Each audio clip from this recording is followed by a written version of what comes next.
Hi everyone, hope you are doing well. Today we will show you how to fix yellow teeth, teeth whitening. Let's get started. At first we will duplicate the background layer. Now we will click on the fill or adjustment layer and hue and saturation from here. Now we want to remove the yellow color from teeth. So from this drop down we will select yellows.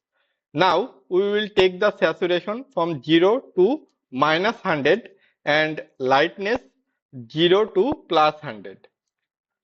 Now we will click the layer marks and press Ctrl plus I to inverse it.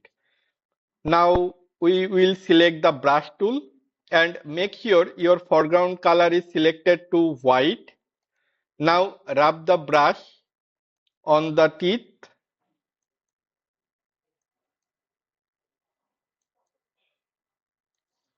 If white seems too much, then you can adjust it by controlling fill and opacity percentage.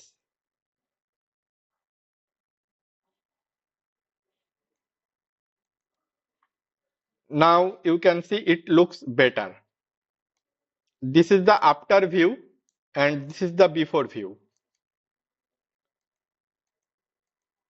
Hope you understand how to fix yellow teeth. Let me know how you like the video in the comment section and don't forget to subscribe for more tips and tricks. Thanks for watching. See you in the next video. Bye bye.